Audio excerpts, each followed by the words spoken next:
कुंज बिहारी जयो गोपीजन वल्लभा जयो गिरिवरधारी जयो गिरिवरधारी यशोदनन्दन रजनरञ्जन यशोदनन्दन रजनरञ्जन जमुनतीरावनचारी यमुनतीरावनचारी जयो राधा माधवा कुंज बिहारी हरे कृष्णा कृष्ण कृष्ण हरे हरे हरे राम राम राम हरे हरे हरे कृष्णा कृष्ण कृष्ण हरे हरे हरे राम राम राम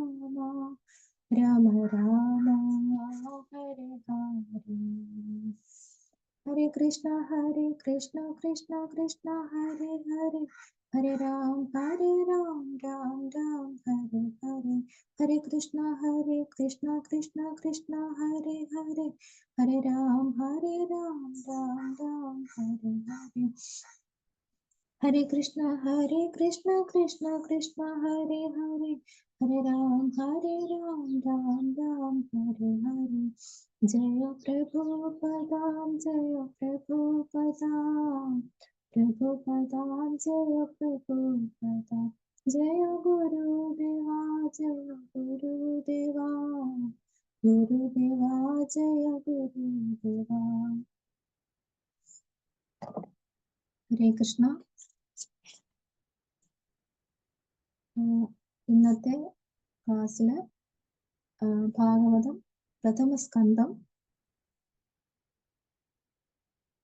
7-ാമത്തെ അധ്യായത്തില് 3-4 ശ്ലോകമാണ് പറഞ്ഞിരിക്കുന്നത്. അതിൽ 3-ാമത്തെ ശ്ലോകം വായിക്കാം. തസ്മിൻ സോ ആശ്രമേ വ്യാസോ ബദരീഷണ്ഡമണ്ഡിതേ ആസിനോ അപ ഉപസ്പൃശ്യ പ്രണിദത്തോ മനഃ സ്വയം. തസ്മിൻ സോ ആശ്രമേ വ്യാസോ ബദരീഷണ്ഡമണ്ഡിതേ ആസിനോ അപ ഉപസ്പൃശ്യ പ്രണിദത്തോ മനഃ സ്വയം. തസ്മിൻ അതിൽ, ആശ്രമം, സേ സ്വയം, ആശ്രമേ ആശ്രമത്തിൽ, വ്യാസദേവൻ, ബദശി ചെറിയ അരികിലുള്ള പഴങ്ങൾക്ക് പൊതുവായ പേര്, ഷണ്ഡ വൃക്ഷങ്ങൾ, മണ്ഡിതെ വലയം ചെയ്യപ്പെട്ടു, ആസിന ഇരിക്കുന്നു, ഉപസ്പൃശ്യ ജലത്തെ സ്പർശിച്ചുകൊണ്ട്, പ്രാണിധോ ഏകാഗ്രമാക്കി, മനഃ മനസ്സ്, സ്വയം അദ്ദേഹം സ്വയം. ബദരീ വൃക്ഷങ്ങളാൽ വലയം ചെയ്യപ്പെട്ട ആ സ്ഥലത്തെ സ്വയം ആശ്രമത്തിൽ ശ്രീ വ്യാസദേവൻ പവിത്രീകരണാർത്ഥം ജലസ്പർശനത്തിനു ശേഷം ധ്യാനിക്കാനായി ഉപവിഷ്ടനായി. ഭാവാർത്ഥം: ധ്യാനോചിതനായ ആ അതീന്ദ്രിയ സ്ഥലത്ത് അദ്ദേഹത്തിന്റെ ആത്മീയ ആചാര്യനായ ശ്രീ നാരദന്റെ ഉപദേശപ്രകാരം വ്യാസദേവൻ മനസ്സിനെ ഏകാഗ്രമാക്കി. ശ്ലോകം 4. ഭക്തിയോഗേന മനസി സമർപ്രണിഹിതേ അമലേ അപശ്യൽ പുരുഷം പൂർണ്ണം മായാ ച തദപാശ്രയം. ഭക്തിയോഗേന മനസി സമർപ്രണിഹിതേ അമലേ അപശ്യൽ പുരുഷം പൂർണ്ണം മായാം ച തദപാശ്രയം. ഭക്തിയുടെ സേവനം, യോഗേന അന്വയിപ്പിക്കുന്ന പ്രക്രിയ, മനസ്സിലേക്ക്, സമ്യക് പരിപൂർണമായി, പ്രണിഹിതെ അതിൽ നിരതമാവുകയും ദൃഢമായിരിക്കുകയും, അമലെ ഭൗതികതയുടെ ലാഞ്ചനയില്ലാതെ, അപശ്യൽ ദർശിച്ചു, പുരുഷം പരമദിവ്യോത്തമ പുരുഷൻ, പൂർണ്ണം പരിപൂർണമായ, മായ ശക്തി, ച തൽ അദ്ദേഹത്തിന്റെ, അപാശ്രയം പൂർണ്ണ നിയന്ത്രണത്തിൽ. വിവർത്തനം: ഭൗതികതയുടെ യാതൊരു ഛായയുമില്ലാത്ത ഭക്തിയുടെ സേവനവുമായി ധ്യാനത്തെ അന്വയിപ്പിച്ച് പരിപൂർണമായും ധ്യാനനിരതനായി മനസ്സിനെ ഏകാഗ്രമാക്കിക്കൊണ്ട് ഭഗവാന്റെ പൂർണ്ണ നിയന്ത്രണത്തിലുള്ള ബഹിരംഗ ശക്തി സമേതം അദ്ദേഹം പരമദിവ്യോത്തമ പുരുഷനെ ദർശിച്ചു. ഭാവാർത്ഥം: ഭക്തിജ സേവനത്തെ സംയുക്തമാക്കിയുള്ള സേവന പ്രവർത്തനത്താൽ മാത്രമേ പരമദിവ്യോത്തമ പുരുഷനെ പൂർണ്ണമായും ദംശിക്കാൻ സാധിക്കുകയുള്ളൂ. ഇതിനെ ഭഗവത്ഗീതയിൽ സ്ഥിരീകരിച്ചിട്ടുണ്ട്. ഭക്തിജ സേവന പ്രവർത്തനത്താൽ മാത്രമേ ഒരാൾക്ക് പരമദിവ്യോത്തമ പുരുഷനെ പൂർണ്ണമായും സാക്ഷാത്കരിക്കാൻ സാധ്യമാവുകയുള്ളൂ. അത്തരം പരിപൂർണ ജ്ഞാനത്താൽ ഒരാൾ ഭഗവത് ധാമത്തിൽ പ്രവേശിക്കുന്നു. അവ്യക്തിഗത ബ്രഹ്മത്തിന്റെ ഭാഗിക സംയോജനത്താൽ നിരപേക്ഷ സത്യത്തിന്റെ അപൂർണ സാക്ഷാത്കാരം ആരെയും ഭഗവത് ധാമത്തിൽ പ്രവേശിക്കാൻ പ്രാപ്തിയുള്ളവരാക്കുന്നില്ല. ശ്രീ നാരദൻ ശ്രീ വ്യാസദേവനെ പരമദിവ്യോത്തമ പുരുഷനിലും അദ്ദേഹത്തിന്റെ അതീന്ദ്രിയ കർമ്മങ്ങളിലും നിമഗ്നമാക്കാൻ ഉപദേശിച്ചു. പരമദർശനമല്ലായകയാൽ ബ്രഹ്മ തേജസ്സിനെ ശ്രീല വ്യാസദേവൻ ശ്രദ്ധ അർഹിക്കുന്നത് ഒന്നായി പരിഗണിച്ചിട്ടില്ല. പരമ ദിവ്യോത്തമ പുരുഷന്റെ പരമദർശനത്തെ ഭഗവത്ഗീതയിൽ 7.19 ഇപ്രകാരം പറഞ്ഞിരിക്കുന്നു: വാസുദേവ സർവം ഇതി. ഉപനിഷത്തുകളിലും ഇതിനെ സ്ഥിരീകരിക്കുന്നു. അതായത് പരമദിവ്യോത്തമ പുരുഷനായ വാസുദേവൻ അവ്യക്തിഗത ബ്രഹ്മന്റെ ഹിരൺമയേന പാത്രേണ മൂടുപടത്തിന്റെ കാഞ്ചന പ്രദീപ്തിയാൽ ആവരണം ചെയ്യപ്പെട്ടിരിക്കുന്നുവെന്നും ഭഗവാന്റെ കൃപയാൽ ആ മൂടുപടം നീക്കം ചെയ്യപ്പെടുമ്പോൾ പരിപൂർണ നിരപേക്ഷ സത്യമായ ഭഗവാന്റെ യഥാർത്ഥ മുഖം ദൃശ്യമാകുന്നുവെന്നും പറയുന്നു. പരിപൂർണനെ ഇവിടെ പുരുഷൻ അഥവാ വ്യക്തി എന്ന് സൂചിപ്പിച്ചിരിക്കുന്നു.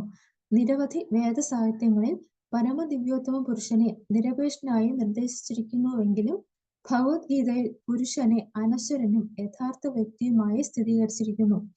പരമദിവ്യോത്തമ പുരുഷൻ പരമദർശനാകുന്നു. പരമപുരുഷന് അനേകവിധമായ ശക്തികളുണ്ട്. ഇവയിൽ ബഹിരംഗ ശക്തിക്കും അന്തരംഗ ശക്തിക്കും പ്രാന്തീയ ശക്തിക്കും സവിശേഷമായ പ്രമുഖ സ്ഥാനമാണുള്ളത്. കർമ്മങ്ങളുടെ പ്രസ്താവനകളിൽ നിന്നും ഇവിടെ സൂചിപ്പിച്ചിരിക്കുന്നത് ബഹിരംഗ ശക്തിയാണെന്ന് വ്യക്തമാക്കുന്നു. ചന്ദ്രന്റെ കൂടെ ചന്ദ്രികയുള്ളതുപോലെ പരമപുരുഷന്റെ കൂടെ അന്തരംഗ ശക്തിയുണ്ട്.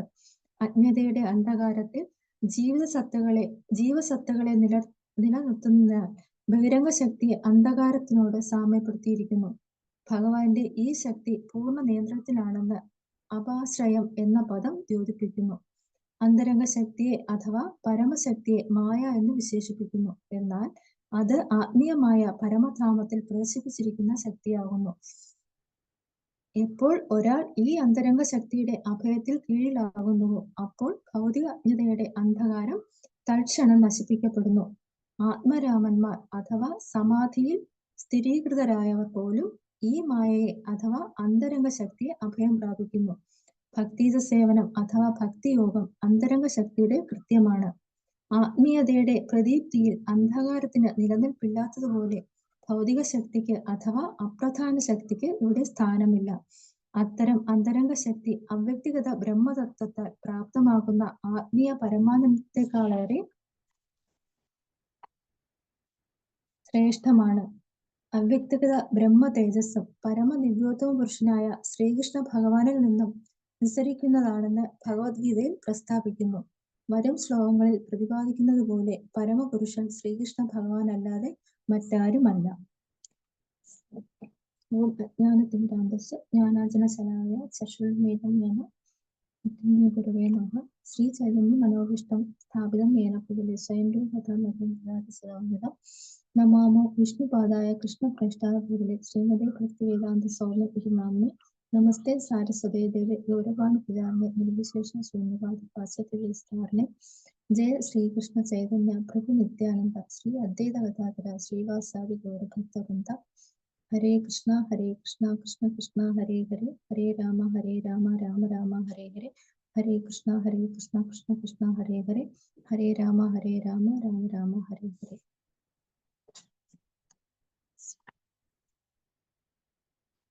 ഹരേ കൃഷ്ണ. ഇവിടെ കഴിഞ്ഞ 2 അധ്യായത്തില് നമ്മൾ നാരദന്റെ ആഗമനത്തെ കുറിച്ച് കണ്ടു. അതിനുശേഷം നാരദ മഹർഷിയും വ്യാസദേവനുമായിട്ടുള്ള സംഭാഷണത്തെ കുറിച്ച് കണ്ടു. ഈ അധ്യായത്തില് ഈ അധ്യായം എന്ന് പറയുന്നത് ദ്രോണപുത്രൻ ശിക്ഷിക്കപ്പെടുന്നു എന്നുള്ളതാണ്. ഇതില് ആദ്യം വന്നിട്ട് നാരദ മഹർഷി യുടെ അഭിപ്രായ പ്രകാരം വ്യാസദേവൻ ഒരു ഗ്രന്ഥം രചിക്കാനായിട്ട് തുടങ്ങുന്നതിനെ കുറിച്ചാണ് പറയുന്നത് ആദ്യം. അപ്പോൾ നമ്മള് ഭഗവത്ഗീതയില് ചതുശ്ലോകി ഭഗവത്ഗീതയില് നമ്മള് പറയുന്നുണ്ടല്ലോ, അതായത് ഭഗവാന്റെ യഥാർത്ഥമായ നേച്ചറിനെ കുറിച്ച് ഭഗവാൻ പറയുന്നുണ്ട്. അതിനുശേഷം പിന്നെ ഭഗവാനെ എങ്ങനെ ആരാധിക്കണം എന്ന് പറയുന്നുണ്ട്. അതായത് ചതുശ്ലോകി ഭഗവത്ഗീത 10.8, 9, 10, 11 ഇതിലാണ്. അപ്പോൾ ഭഗവാന്റെ യഥാർത്ഥ പ്രകൃതത്തെ കുറിച്ച് പറയുന്നുണ്ട്. അതിനുശേഷം ഭഗവാനെ നമ്മൾ എങ്ങനെ ആരാധിക്കണമെന്ന് പറയുന്നുണ്ട്. പിന്നെ ഭഗവാൻ തന്റെ ഭക്തന് എങ്ങനെ ബുദ്ധിവിശേഷം നൽകുന്നുവെന്ന് ഈ ചതുശ്ലോകി ഭഗവത്ഗീതയിൽ നമുക്ക് കാണാൻ കഴിയുന്നുണ്ട്. അതുപോലെ ഭാഗവതത്തില് ചതുശ്ലോകി ഭാഗവതത്തില് ഭഗവാൻ പറയുന്നുണ്ട്, ആദ്യം ഞാൻ ആരാണ് എന്ന് പറയുന്നുണ്ട്. അത് പോയിട്ട് മായ എന്താണ് എന്ന് പറയുന്നുണ്ട്. പിന്നെ എനിക്കും മായയ്ക്കും തമ്മിലുള്ള വ്യത്യാസം, ബന്ധം, എനിക്കും മായയ്ക്കും തമ്മിലുള്ള ബന്ധം എന്താണെന്ന് പറയുന്നുണ്ട്.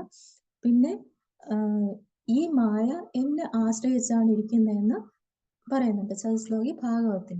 അപ്പോൾ ഇവിടെ വന്നിട്ട് ഈ 3 ശ്ലോകങ്ങൾ, അതായത് ഈ ചാപ്റ്ററിൽ 4, 5, 6, 7 ഇത്രയും ശ്ലോകങ്ങൾ വളരെ പ്രധാനപ്പെട്ട ശ്ലോകങ്ങളായിട്ട് പറയപ്പെടുന്നു.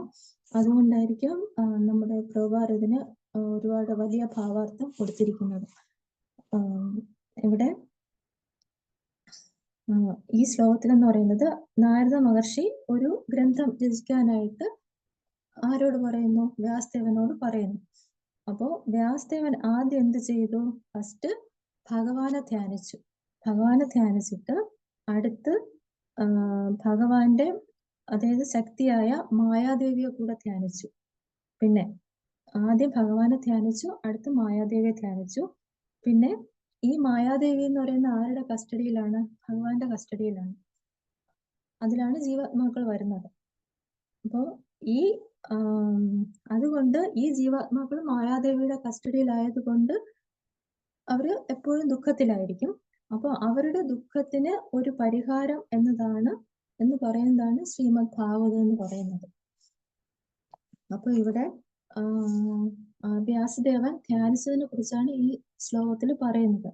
അപ്പോ എങ്ങനെ ധ്യാനിച്ചു എന്ന് പറയുന്നുണ്ട്. എങ്ങനെ? ഭക്തി യോഗേന മനസ്സ് മുഴുവനും ഭഗവാനിലായാണ് ധ്യാനിച്ചത്. പിന്നെ അതായത് ഇവിടെ സമ്യക് പറയുന്നുണ്ട്, മനസ്സ് മുഴുവനും. പിന്നെ പ്രണിഹിതേ, പൂർണ്ണമായിട്ടും മനസ്സ് മുഴുവനും പൂർണ്ണമായിട്ടും ഭഗവാൻ ധ്യാനിച്ചു. പിന്നെ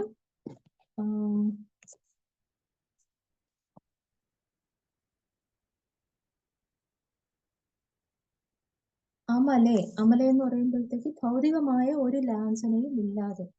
അപ്പോ വ്യാസദേവന്റെ ധ്യാനം എന്ന് പറയുന്നത് എങ്ങനെയാണ്? മനസ്സ് മുഴുവൻ ഭൗതികതയുടെ ഒരു ലാഞ്ചനയും ഇല്ലാതെ പൂർണ്ണമായും മനസ്സിനെ ധ്യാനിച്ചതായിട്ടാണ് ഇവിടെ പറയുന്നത്. ഭക്തി യോഗേന മനസ്സ് മുഴുവനും.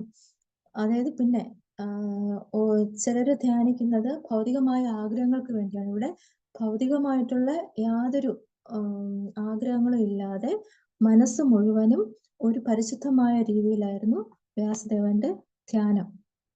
പിന്നെ ധ്യാനത്തില് എന്തിനെ കണ്ടു? ഭഗവാനെ കണ്ടു ധ്യാനത്തില്. ഇവിടെ പറയുന്നുണ്ട്, അല്പശ്യ പുരുഷം പൂർണ്ണം. അതായത് നമ്മൾ ധ്യാനത്തില് ഭഗവാനെ കണ്ടു. പിന്നെ മായയെ കൂടെ ധ്യാനിച്ചു. അപ്പൊ മായാദേവി ആരെയാണ് ആശ്രയിച്ചിരിക്കുന്നത്? ഭഗവാനെയാണ് ആശ്രയിച്ചിരിക്കുന്നത്. ഭക്തി യോഗേന മനസ്സി സമിപ്രണിഹിതേ അമലേ അപശ്യൽ പുരുഷം പൂർണ്ണം മായാംച തദാശ്രയം തദപാശ്രയം. അതായത് മനസ്സ് മുഴുവനും പൂർണ്ണമായിട്ടും ഭഗവാനിൽ അർപ്പിച്ചായിരുന്നു ധ്യാനം. ആ ധ്യാനത്തിൽ ഭഗവാനെ കണ്ടു. അല്ല അതിൽ കൂടെ മായാദേവിയെ കൂടെ ധ്യാനിച്ചു. ഈ മായാദേവി ആരാണെന്ന് വെച്ചാൽ ഭഗവാനെ ആശ്രയിച്ചാണ് ഇരിക്കുന്നതെന്നും പറയുന്നുണ്ട്. അപ്പൊ ഇവിടെ ഭഗവത്ഗീതയിൽ വന്നിട്ട് ഇതുപോലെ ഒരു ശ്ലോകം പറഞ്ഞിട്ടുണ്ട്. അതായത് അനന്യാചിന്തയന്തോമാം ഏ ജനാ പര്യുപാസ്തേ തേഷാം നിത്യാഭിയുക്താനാം യോഗക്ഷേമം മഹാമ്യഹം. 9.22 ആണ്. അതായത് എന്റെ ദിവ്യരൂപത്തെ ധ്യാനിച്ചുകൊണ്ട് പൂർണ്ണമായ ഭക്തിയോടെ ആരാണോ എന്നെ എല്ലായ്പ്പോഴും ആരാധിക്കുന്നത് അവർക്ക് വേണ്ടുന്നതെല്ലാം ഞാൻ നൽകും. അവർക്കുള്ളതെല്ലാം ഞാൻ നിലനിർത്തുകയും ചെയ്യും എന്ന് ഈ ശ്ലോകത്തിൽ ഭഗവാൻ പറയുന്നുണ്ട്. ഈ ശ്ലോകം എന്ന് പറയുന്നത് ഒരു പ്രതീക്ഷ നൽകുന്ന ഒരു ശ്ലോകമാണ്. മഹാമ്യഹം, അവർക്ക് വേണ്ടുന്നതെല്ലാം ഞാൻ വഹിക്കുന്നു. അപ്പൊ ആ മഹാമ്യഹം എന്ന ഒരു വാക്ക് ഇവിടെ ഒരുപാട് പ്രതീക്ഷ നൽകുന്ന ഒരു വാക്കാണ്.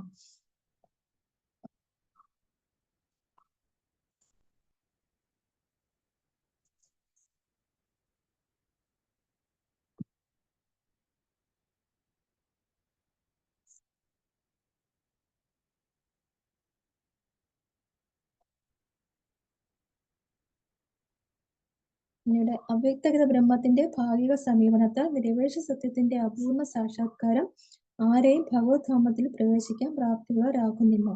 ശ്രീ നാരദൻ ശ്രീ വ്യാസദേവനെ പരമ ദിവ്യോത്തമ പുരുഷനിലും അദ്ദേഹത്തിന്റെ അതീന്ദ്രിയ കർമ്മങ്ങളിലും നിമഗ്നമാക്കാൻ ഉപദേശിച്ചു. പരമദർശനമല്ലായകയാൽ ബ്രഹ്മ തേജസ്സിനെ ശ്രീല വ്യാസദേവൻ ശ്രദ്ധ അർഹിക്കുന്ന ഒന്നായി പരിഗണിച്ചിട്ടില്ല. പിന്നെ പരമദിവ്യോത്തമ പുരുഷന്റെ പരമദർശനത്തെ ഭഗവത്ഗീതയില് 7.90 ഇപ്രകാരം വിവരിച്ചിരിക്കുന്നു. വാസുദേവ സർവം ഇതി.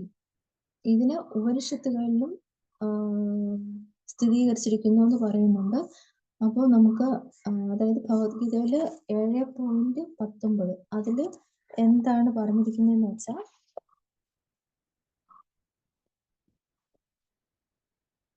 7.19 ഇതാണ്. ബഹുനാൻ ജന്മനാ മന്ദേ ജ്ഞാനവാൻ പ്രവർത്യതേ വാസുദേവ സർവമിതി സ മഹാത്മാ സുദുർലഭ. അസഖ്യം ജനന മരണങ്ങൾക്ക് ശേഷം ജ്ഞാനവാനായ വ്യക്തി സർവജ്ഞനാണ്, കാരണങ്ങൾക്ക് കാരണഭൂതനും സർവവ്യാപിയുമെന്ന് മനസ്സിലാക്കി എന്നെ അവർ ശരണം പ്രാപിക്കുന്നു. അപ്രകാരമുള്ള മഹാത്മാക്കൾ വിരളമാണ് എന്ന് പറയുന്നുണ്ട്. അപ്പോൾ ഒരുപാട് മരണങ്ങൾക്ക് ശേഷം കേട്ട ഒരു ജ്ഞാനമായുള്ള ഒരു വ്യക്തി എന്ന് പറയുന്നത് അദ്ദേഹം സർവജ്ഞനാണെന്ന് പറയുന്നുണ്ട്. അപ്പോൾ അവർ എന്നെ ശരണം പ്രാപിക്കുന്നു. അപ്പൊ അത്തരം ഒരു വ്യക്തി വളരെ വിരളമായിട്ടേ കാണുള്ളൂ എന്ന് ഇവിടെ ഭഗവാൻ പറയുന്നുണ്ട്. അപ്പോൾ ഇതില് അങ്ങനെയുള്ള അതായത് ആ ഒരു ദർശനത്തെയാണ് ഇവിടെ വാസുദേവ സർവം ഇതി എന്ന് പറയുന്നത്. അത് ഉപനിഷത്തുകളിലും പറയുന്നുണ്ട്. അതായത് ഇവിടെ നമ്മുടെ ഈശോപനിഷത്തില് ഒരു ശ്ലോകം പറയുന്നുണ്ട്. 15-ാമത്തെ ശ്ലോകത്തില് ഹിരൺമയേന പാത്രേണ സത്യസാഭിഹിതം മുഖം തത്ത സ്വയം പുരുഷൻ അപാവൃണു സത്യധർമായ ദൃഷ്ടയെ.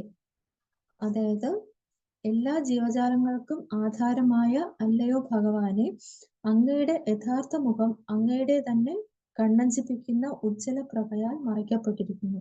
ദയവായി ആ ആവരണം മാറ്റി അങ്ങയുടെ പരിശുദ്ധ ഭക്തന് ദൃശ്യമായാലും. ഇവിടെ നേരത്തെ ഇവിടെ പറഞ്ഞു ഭഗവാൻ പരിപൂർണൻ എന്ന് പറയുന്നുണ്ട്. അപ്പൊ ഇവിടെ പറയുന്നത് ഇവിടെ ഒരു ഭക്തന്റെ പ്രാർത്ഥന പോലെയാണ് ഈ ശ്ലോകം. അതായത് ഈ ഈശോപനിഷത്തിലെ ഈ ശ്ലോകം പറയുന്നത് എല്ലാ ജീവജാലങ്ങൾക്കും ആരാധമായ അല്ലയോ ഭഗവാനെ, അങ്ങയുടെ യഥാർത്ഥ മുഖം എന്ന് പറഞ്ഞാൽ അങ്ങയുടെ തന്നെ കണ്ണഞ്ചിപ്പിക്കുന്ന ഉജ്ജ്വല പ്രഭയാല് കൊണ്ട് അങ്ങയുടെ ഈ മുഖം മറയ്ക്കപ്പെട്ടിരിക്കുകയാണ്. അപ്പോൾ ദയവായിട്ട് ആ ആവരണം മാറ്റിയാൽ മാത്രമേ അങ്ങയുടെ പരിശുദ്ധ ഭക്തനത് ദൃശ്യമാകാൻ പറ്റുകയുള്ളൂ എന്ന് പറയുന്നുണ്ട്. അതായത് ഇവിടെ വാസുദേവ സർവം ഇതി എന്ന് പറയുന്നതുമായിട്ട് ഇവിടെ പരസ്പരം ബന്ധപ്പെടുത്തി പറയുകയാണ്.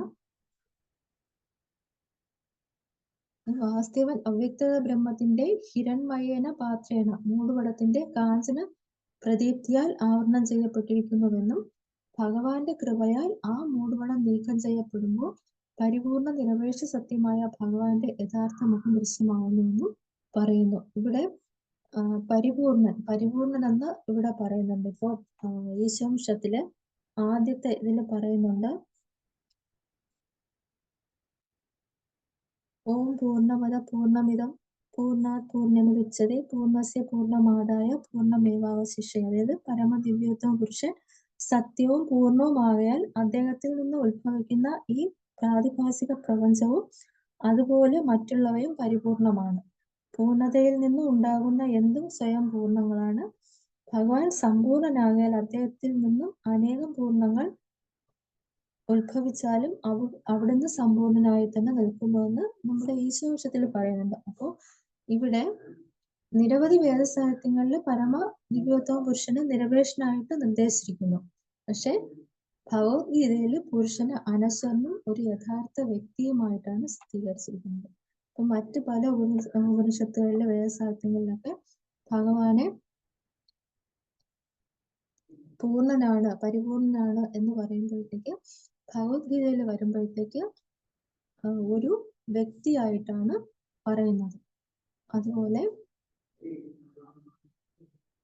പരമപുരുഷന് അനേക വിധമായ ശക്തികളുണ്ട്. ഇവയിൽ ബഹിരംഗ ശക്തിക്കും അന്തരംഗ ശക്തിക്കും പ്രാന്തീയ ശക്തിക്കും സവിശേഷമായ പ്രമുഖ സ്ഥാനങ്ങളുണ്ട്. അപ്പോൾ കർമ്മങ്ങളുടെ പ്രസ്താവനകളിൽ നിന്നും ഇവയെ സൂചിപ്പിച്ചിരിക്കുന്നത് ബഹിരംഗ ശക്തിയാണെന്ന് വ്യക്തമാക്കുന്നു. അതായത് ബഹിരംഗ ശക്തി എന്ന് പറയുമ്പോൾ അവിടെ ജീവാത്മാക്കൾ ഭൗതിക ശക്തിയായിട്ടാണ് പറയുന്നത്. അന്തരംഗ ശക്തി എന്ന് പറയുന്നത് ആത്മീയ ശക്തിയാണ്. അപ്പോൾ ഈ ആത്മീയ ശക്തി എന്ന് പറയുന്നത് ചന്ദ്രന്റെ കൂടെ ചന്ദ്രിക ഉള്ളതുപോലെ ഭഗവാന്റെ കൂടെ അന്തരംഗ ശക്തി എപ്പോഴും കാണുന്നുണ്ട്. ബഹിരംഗ ശക്തി എന്ന് പറയുന്നത് അവിടെ അജ്ഞതയാണ്. അജ്ഞത ആയതുകൊണ്ട് അവിടെ അന്ധകാരമാണ്. അപ്പോൾ ഭഗവാന്റെ ഈ ശക്തി എന്ന് പറയുന്നത് പൂർണ്ണ നിയന്ത്രണത്തിലാണെന്ന് ഇവിടെ പറയുന്നുണ്ട്.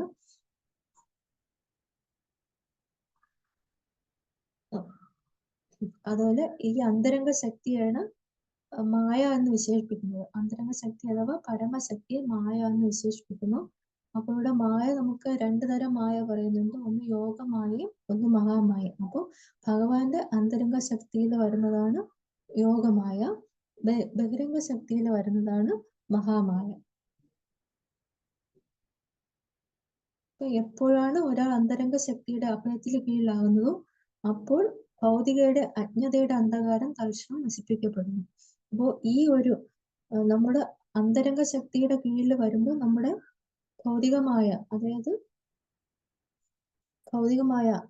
അജ്ഞത മാറിക്കൊണ്ടിരുന്നിട്ട് ആ ഒരു സ്റ്റേജിൽ വരുന്നതാണ് ആത്മരാമന്മാർ എന്ന് പറയുന്നത്. അപ്പോൾ ഇവിടെ നമുക്ക് ഭഗവാന്റെ അന്തരംഗ ശക്തി എന്ന് പറയുന്നത് 3 വ്യത്യസ്ത രൂപമുണ്ട് അന്തരംഗ ശക്തിക്ക്. അതായത് അന്തരാംഗേ ഹ്ലാദിനി, സദംസേ സന്ധിനി, ചിദംസേ സംവിത്, യാരെ ജ്ഞാന കരീമണി. അതായത് അന്തരാംഗേ ഹ്ലാദിനി എന്ന് പറയുന്നത് അവിടുത്തെ ഭഗവാന്റെ ആനന്ദത്തിന്റെ ഒരു വശമാണ്. സന്ധിനി എന്ന് പറയുന്നത് ശാശ്വതമായ അസ്തിത്വത്തിന്റെ ഇതാണ്. സംവിത് ചിദംസേ സംവിത് യാരെ ജ്ഞാന കരീമണി. സംവിത് എന്ന് പറയുന്നത് അവബോധത്തിന്റെ അഥവാ ജ്ഞാനത്തിന്റെ വശം. അപ്പോൾ ഹ്ലാദിനി എന്ന് പറയുന്നത് ആനന്ദത്തിൻ്റെത്. അതായത് ഭഗവാന്റെ അന്തരംഗ ശക്തി 3 തരം: ഹ്ലാദിനി, സംവിത്, സന്ധിനി, സംവിത്. അതിൽ ഹ്ലാദിനി എന്ന് പറയുന്നത് ആനന്ദത്തിന്റെ വശമാണ്. സന്ധിനി എന്ന് പറയുന്നത് ശാശ്വതമായിട്ടുള്ള അസ്തിത്വം. സംവിത് എന്ന് പറയുന്നത് അവബോധത്തിന്റെ അഥവാ ജ്ഞാനം എന്ന് പറയുന്നത്. അപ്പം ഭഗവാന്റെ ഈ വിശുദ്ധ ഭക്തന്മാർ എന്ന് പറയുന്നത് ആസ്വദിക്കുന്ന ആനന്ദം എന്ന് പറയുന്നത് ഹ്ലാദിനിയാണ്. അതായത് നമ്മുടെ ആത്മരാമന്മാര് ആസ്വദിക്കുന്നത് ഭഗവാന്റെ ഹ്ലാദിനി ശക്തിയാണ്. അതിൽ നിന്നാണ് ആത്മരാമന്മാര് വരുന്നത്.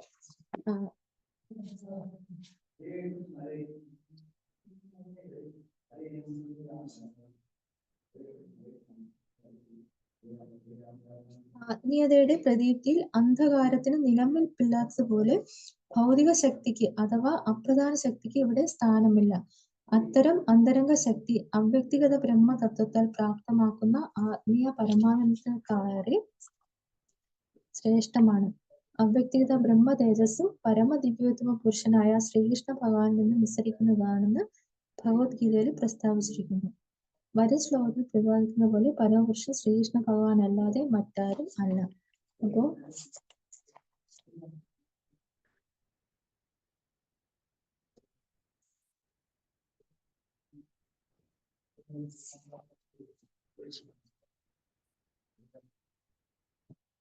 ഇവിടെ വന്നിട്ട് പറയുന്നത് ഇവിടെ വ്യാസദേവന്റെ ധ്യാനം എന്ന് പറയുന്നത് ആദ്യം മായാദേവിയെ ധ്യാനിച്ചു, ആദ്യം ഭഗവാനെ ധ്യാനിച്ചു, അടുത്ത് മായാദേവിയെ ധ്യാനിച്ചു, പിന്നെ അതായത് ഈ മായാദേവിയുടെ കസ്റ്റഡിയിലാണ് ജീവാത്മാക്കള്, അതുകൊണ്ട് ആണ് ജീവാത്മാക്കളുടെ ദുഃഖം. അപ്പൊ അവരുടെ ദുഃഖത്തിൽ നിന്ന് ഒരു പരിഹാരം പറയുന്നതാണ് ശ്രീമദ് ഭാഗവതം എന്ന് പറയുന്നുണ്ട്. പിന്നെ അടുത്ത് ഇതിൽ പറയുന്നത് ഭഗവാനെ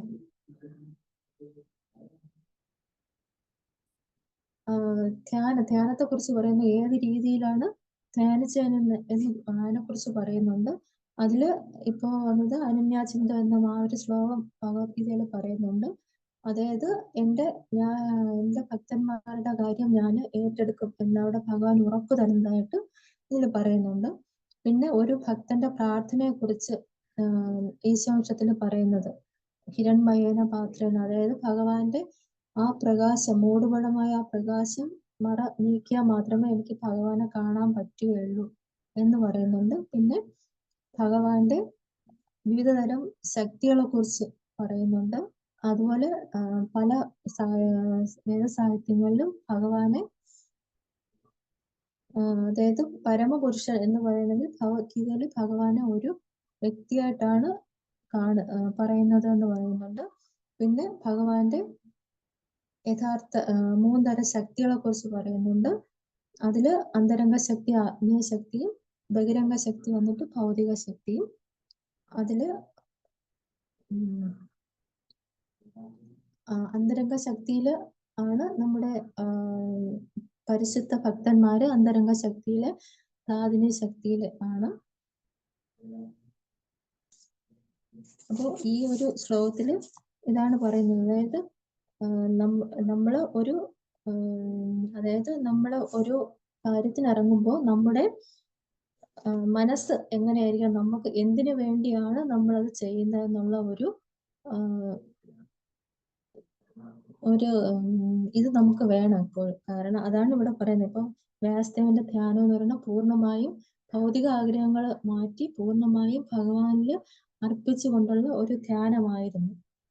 അതുകൊണ്ട് അതാണ് ഈ ഒരു ഇതിൽ പറയുന്നത്. ഭൗതികയുടെ യാതൊരു ഛായവുമില്ലാത്ത ഭക്തിയുടെ സേവനവുമായിട്ട് ധ്യാനത്തെ അന്വയിപ്പിച്ച് പരിപൂർണമായും ധ്യാനനിരതനായിട്ട് മനസ്സിനെ ഏകാഗ്രമാക്കിക്കൊണ്ട് ഭഗവാനെ പൂർണ്ണ നിയന്ത്രണത്തിൽ ഉള്ള ബഹിരംഗ ശക്തി സമേതമാണ് അദ്ദേഹം പരമദിവ്യോത്തമ പുരുഷനെ ദർശിച്ചത്. അപ്പോൾ നമ്മുടെ ധ്യാനം എപ്പോഴും ഭൗതിക ലാഞ്ചന ഇല്ലാത്ത ഉള്ള ഒരു ഇതായിരിക്കണം എന്ന് ഈ ഒരു ശ്ലോകത്തിൽ പറയുന്നുണ്ട്. ഹരേ കൃഷ്ണ.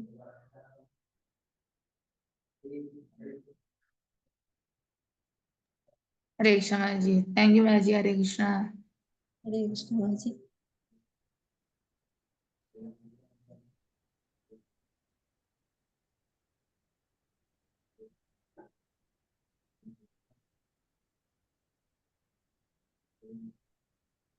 ആർക്കെങ്കിലും എന്തെങ്കിലും ക്വസ്റ്റ്യൻസോ കമന്റ്സോ ഉണ്ടെങ്കിൽ ദയവായി പറയാം. ഹരേ കൃഷ്ണ. ഹരേ കൃഷ്ണ മാതാജി. പ്രണാം മാതാജി. മാതാജി, എനിക്കൊരു സംശയം തോന്നാൻ ചോദിച്ചത്, അതായത് ഭഗവാന് വ്യാസദേവൻ ഭഗവാനെ ബഹിരംഗ ശക്തിയോട് ഒന്നിച്ച് കണ്ടു എന്ന് പറയുന്നുണ്ട്. അതിനെന്തെങ്കിലും പ്രാധാന്യം ഉണ്ടോ? ഉണ്ടെങ്കിൽ എന്തായിരിക്കും അതിന്റെ ആ ഒരു കാരണം അങ്ങനെ എടുത്ത് പറയാനായിട്ട്, ബഹിരംഗ ശക്തിയെ ഒന്നിച്ച് കണ്ടു എന്ന് പറയണതിന്റെ? മാതാജി, ഞാൻ മനസ്സിലാക്കിയത് ഇങ്ങനെയാണ്. അതായത് മായാദേവി, ബഹിരംഗ ശക്തി മായാദേവിയുടെ ഇതിലാണല്ലോ ജീവാത്മാക്കള്. അപ്പൊ ആ ജീവാത്മാക്കളെ ഇതിൽ നിന്നും കരകയറ്റുവാനുള്ള ഒരു പരിഹാരമായിട്ടാണ് കണ്ടതെന്നാണ് എനിക്ക് മനസ്സിലാക്കാൻ കഴിഞ്ഞത് മാതാജി.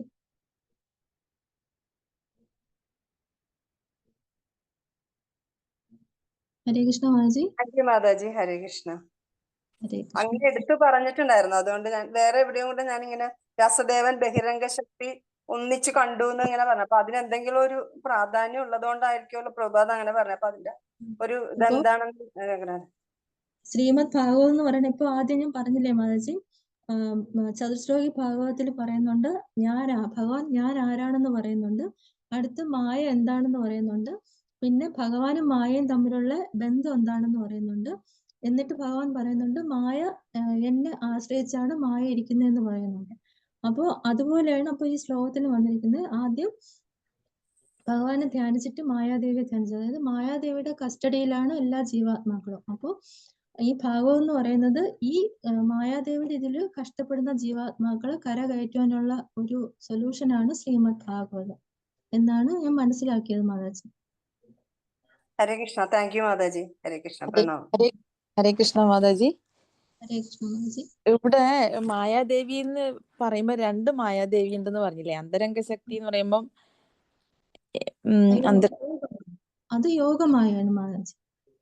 ഭഗവാനോട് ചേർന്നിട്ടുള്ള മായ യോഗമായ, നമ്മുടെ ഭൗതികമായ രീതിയിലുള്ളത് മഹാമായ. ഇവിടെ മഹാമായയാണോ മാതാജി പറയുന്നത് ഇപ്പം പറഞ്ഞത്? മഹാമായ, മറ്റത് യോഗമായ. ഇപ്പൊ പറഞ്ഞത് മഹാമായ പറ്റിയാ അല്ലേ?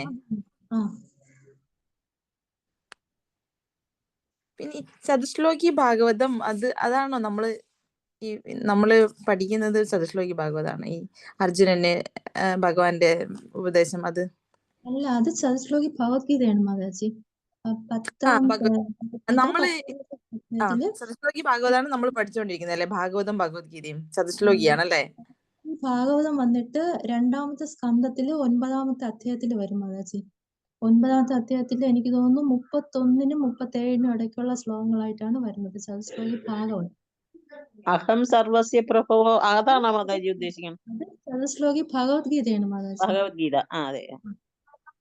ഭാഗവതം വന്നിട്ട് ചതുശ്ലോകി ഭാഗവതം വന്നിട്ട് 2ാമത്തെ സ്കന്ധത്തില് 9ാമത്തെ അധ്യായത്തില് 31-നും 37-നും ഇടയ്ക്ക് വരുന്ന ശ്ലോകങ്ങളായിട്ട് വരും.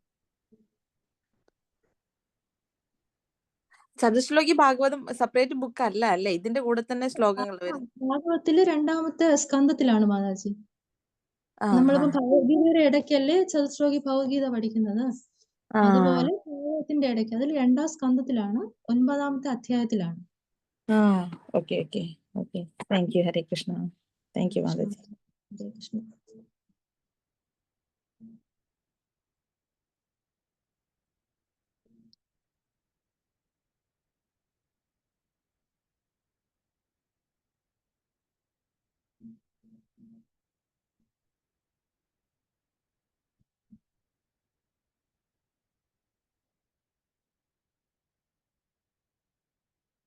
ഹരേ കൃഷ്ണ. താങ്ക് യു മാതാജി. മുഴുവൻ എനിക്ക് കേൾക്കാൻ പറ്റിയില്ല. ഞാൻ പകുതിക്കാണ് ഞാൻ കയറി വന്നത്.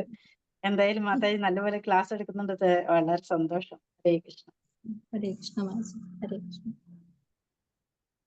ശരി മാജി, ക്ലോസ് ചെയ്യട്ടെ മാജി. ഹരേ കൃഷ്ണ. ചതുശ്ലോകി ഭാഗവതം 33, 34, 35, 36 മാതാജി. 9ാമത്തെ 33, 34, 35, 36.